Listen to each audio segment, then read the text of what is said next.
I don't know if you guys have noticed from the marriage influencers and marriage counselors, especially online, when they are mentioning sex or writing something in that topic, they have to use an asterisk or spell it backwards, or just, you know, create some drama to it. And I keep wondering, is it still a taboo? Where did all this, where is it all coming from? Like, I think nobody puts an asterisk when you spell in the word nobody puts walking or eating backward, yet in the right context is such a natural process that there shouldn't be any secrecy or privacy to it, because the more you put something as private and it cannot be openly discussed, then you give room for it to be abused.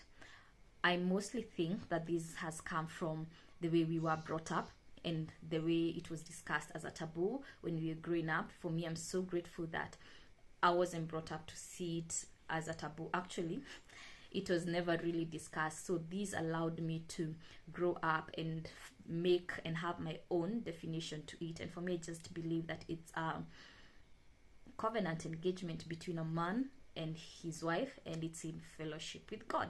It's as natural as eating, praying, walking in the right context. There's no secrecy to it. Actually, growing up, my worry was, when you get married, how do you enjoy it for the rest of your life? And the answer, I figured, is very simple. Just like when you eat today, you don't say I won't eat until the end of the month, or after I will eat next time after a week.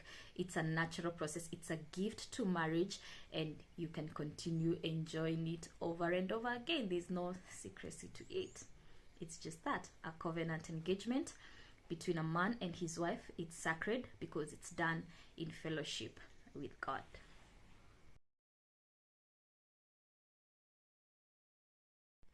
Let's do a part 2 and see how God comes in the sex conversation.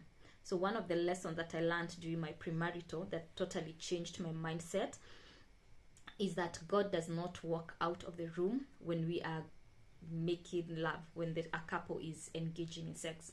Actually, he sits and enjoys. He's probably winking and clapping from heaven when he looks at the couple enjoying. And you know, in my mind, the more we understand the gift of sex, the more we understand one another, the more we explore it, the more we know its uses, the more we bring one another pleasure and get climax, you know, create our own heaven down here on earth, which is actually a good one, you know, heaven on earth, meaning God is in it. The more God claps, I imagine they're having drum rolls, they're having cheers, because he's like, my children are now getting it. I gave them this as a gift. I gave them this tool. They are knowing how to use the tool. They are knowing the purpose of the tool, and it's benefiting them. Because you just read, actually, even in Google, even from non-Christian sources, the benefits of sex are just too many. Not just to the men, because as wives we are told that it's a gift to men, but even to us as women. They give them the benefits of it are, they are just too many. To your physical health, to your psychological health, to your emotional health, to your mental, especially your mental health. It does wonders. Actually, hata inaponya homa, you know, like God, it's actually a gift that God has given to us. So the more we enjoy, the more we participate in it, the more it becomes a natural and a normal part of our life. Then God is excited. God is excited that finally we have known the purpose of his gift. We are using the gift for its right, to do the right thing that we were supposed to do. Think of it as a parent who buys their child crayons. I remember when I was teaching my sons to color, so the first time he just holds it and grabs, he's coloring outside the paper, probably on the, even on the table. They are falling, they are breaking, but with times he learns to hold the crayon well, he learns to color. And you know, the more he learns, I'm clapping, I'm encouraging him,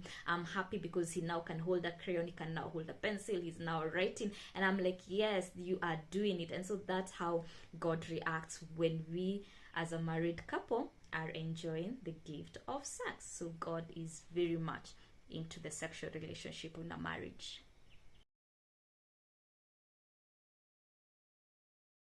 So the last part of the sex conversation, like the side B of it, if sex is the sealing of the marriage covenant between a man and his wife, of course in fellowship with God, that would also mean, even though you've not gone to the altar, you have slept with a man, then you're married to that man.